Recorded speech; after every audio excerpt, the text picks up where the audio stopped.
नमस्कार। चलिए आज उदयपुर ग्रामीण विधानसभा क्षेत्र के राजनीतिक समीकरणों को गहराई से समझने की कोशिश करते हैं।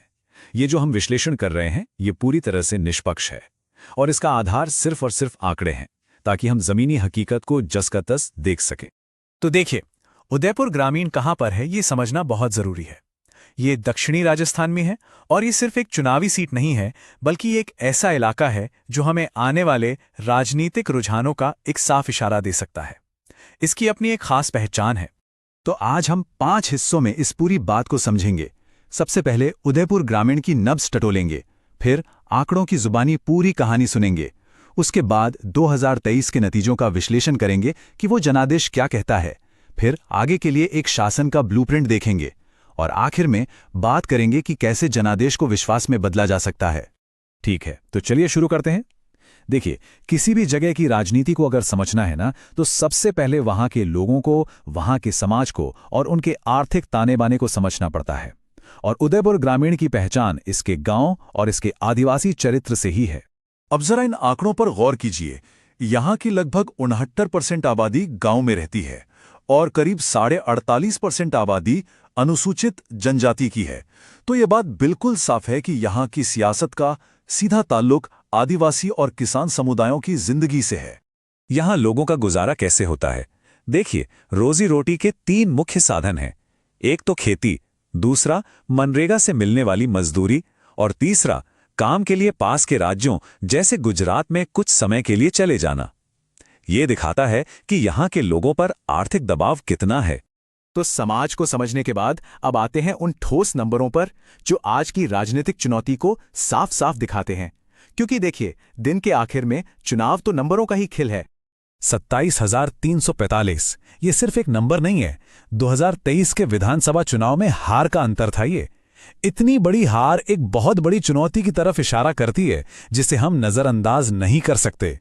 तो सवाल ये उठता है कि इस फासले को कैसे भरा जाए, इस हार को जीत में कैसे बदला जाए।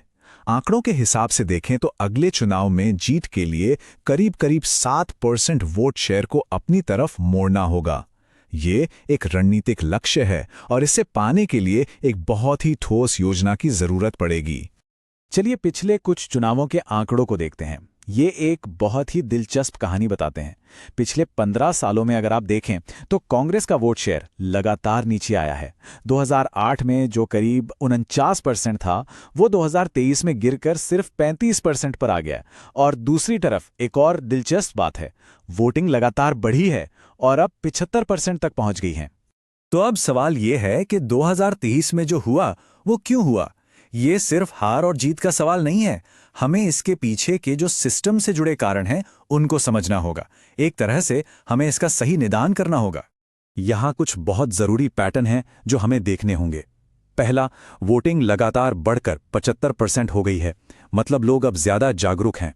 दूसरा, बीजेपी ने यहाँ लगातार 3 चुनाव जीते हैं, 2013, 2018 और 2023। तीसरा, 2008 के बाद से कांग्रेस के वोट शेयर में 14% की भारी गिरावट आई है। चौथा, एक नई पार्टी भारतीय आदिवासी पार्टी यानी बीएपी ने आकर आदिवासी वोटों को बांट दिया और करीब 11.7% वोट हासिल किए। और पांचवां और शायद सबसे जरूरी, लोगों की जो स्थानीय परेशानियां हैं वो जस की तस बनी हुई हैं। ये सब मिलकर चुनावी फासले को और बढ़ा देते हैं।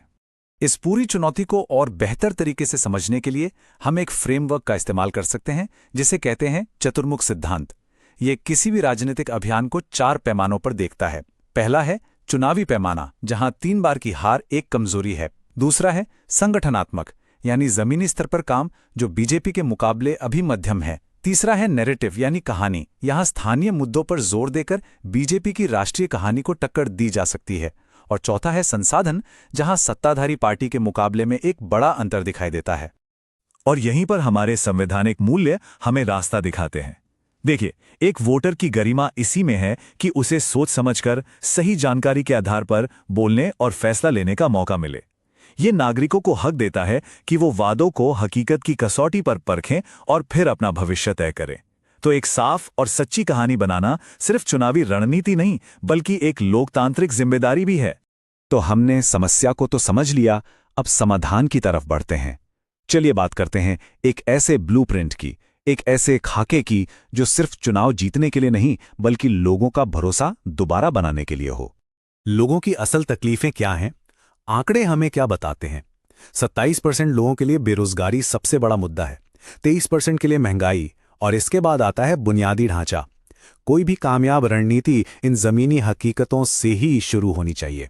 तो एक प्लान कैसा दिख सकता है?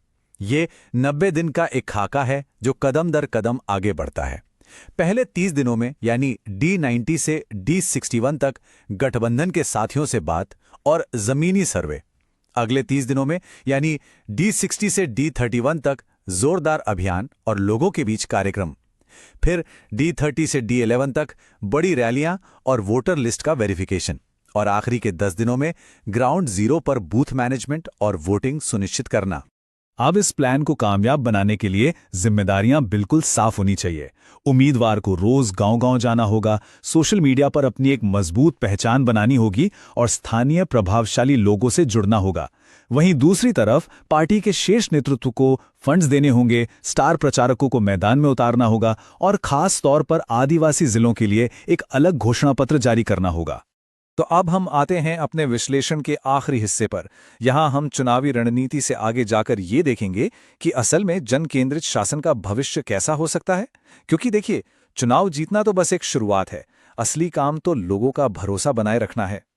आज की राजनीति में डेटा का इस्तेमाल तो होता है, लेकिन इसकी एक सीमा है, एक जिम्मेदारी है। भारत के नए डिजिटल पर्सनल डेटा प्रोटेक्शन कानून यानी DPDP फ्रेमवर्क के तहत अब ये जरूरी है कि आप किसी भी वोटर तक खासकर डिजिटल माध्यम से पहुंचने से पहले उनकी साफ सहमति लें। हर व्यक्ति की निष्ठा का सम्मान करना एक नैतिक और कानूनी दोनों तरह की जिम्मेदारी है। और ये पूरा विश्लेषण हमें एक बहुत बड़े सवाल के सामने लाकर खड़ा कर देता है। क्या शासन का एक ऐसा ब्लूप्रिंट जो पूरी तरह आंकड़ों पर आधारित हो और जिसका ध्यान रोजगार और पानी जैसी बुनियादी मानवीय जरूरतों को पूरा करने पर हो, क्या वो सच में एक राजनीतिक दल और आम जनता के बीच की खाई को पाट सकता है? अगर आप एक जन केंद्रित नेता बनना चाहते हैं और अपने निर्वाचन क्षेत्र का उत्थान करना चाहते हैं, तो blueprintstrategies.ai से mgr@blueprintstrategies.ai पर संपर्क करें या 008042041602 पर कॉल करें। Purpose beyond politics.